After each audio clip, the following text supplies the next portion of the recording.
Hey, what's up? Welcome to Module 1. In this module, we're going to cover setting up your Instagram account like a pro. We are going to get into choosing a catchy handle, business account versus personal account, and getting your account going and flowing right out of the gates and get you the best results and absolutely crush it. The first topic of discussion is whether to choose a personal page or business account.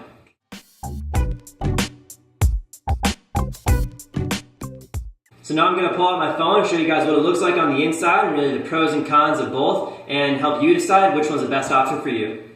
Great, so now I'm going to hop inside on Instagram and really show you the inside here. So these are the business analytics. You'll see some powerful stuff in here, like how many reach I got this week, how many followers I had, profile visits, website clicks. If none of this really means anything to you, you probably don't need it on your account. But there's the conversion rates and the website clicks, email clicks, that's all powerful stuff for an actual business if you're selling an offer or have a product, service, all that good stuff.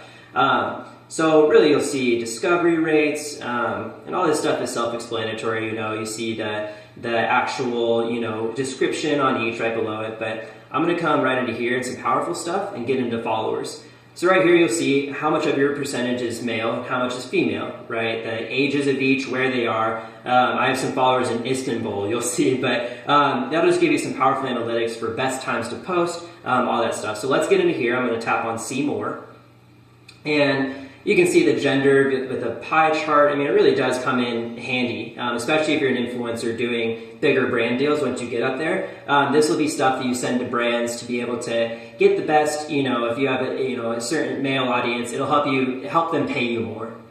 So you'll see in here the age range. Obviously, most people on Instagram are 18 to 24 anyways, but you'll see the percentages on there and be able to post accordingly, right? So you'll see how most of the stuff is good for businesses. I mean, where your locations are, the days that your followers are active. Down here is the best times to post. So you'll see I'm going through the different days here, Saturdays, Fridays, and I'll show you really the best hours. So noon on Fridays is when I'm going to want to post. And again, like I said, there's descriptions in each, so you can come down here and say, what do these mean? And it'll kind of give you a basis. So that's really the business. That's about all the time I'm going to spend on it because there's not much more in here. Top engaged posts, all of that stuff, story analytics. So you can play around with this on your own and really see what's the best option for you. But this is the insights of business analytics and what it looks like to have a business account on Instagram.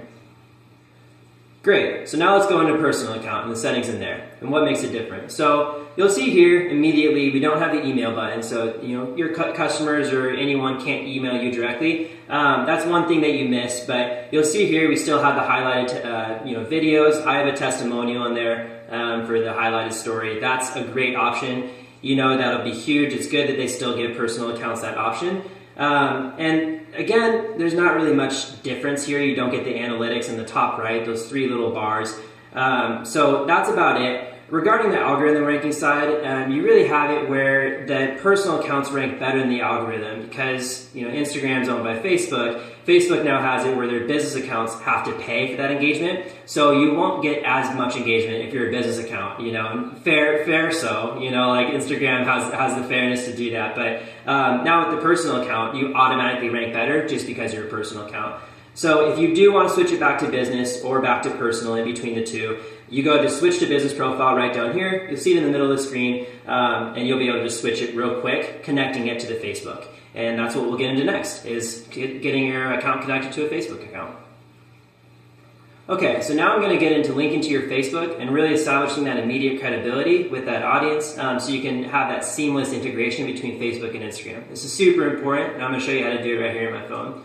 So what you're going to do is you're going to come over here to settings, right to the right of the profile, edit profile, and you're going to come down here and scroll all the way down to linked accounts right under settings, right? You're going to come in here. You can link all the different ones. I always say Facebook is just the best. The others are optional. So Instagram wants to use facebook.com to sign in. Should be an easy process. Once you press continue here, it'll do the simple process. You previously logged on Instagram and automatically it's there. So the process should be pretty easy if you're linked on a Facebook, if you're already logged in on your Facebook account on your actual phone or device. So That's how you link the Facebook account, and the reason that's important is you really want to link to your friends, and when you're starting an account, no one knows who you are except your suggested friends on Facebook. So it'll kind of help cross-promote that traffic and really help you establish that immediate credibility.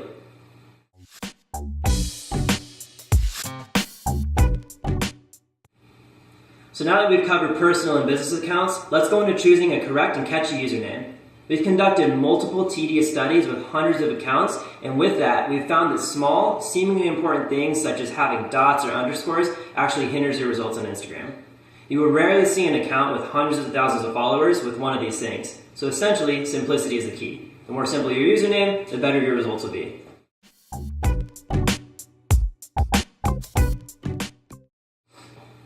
The last thing I want to touch up on during the setup process is establishing immediate credibility. Now, I know that we talked about this a little bit, setting up the Facebook account and linking that, but the most effective and immediate way that we've found to do this is by purchasing 1,000 followers and posting at least 9 photos. Now, I know purchasing followers has a bad connotation to it, so let me explain myself.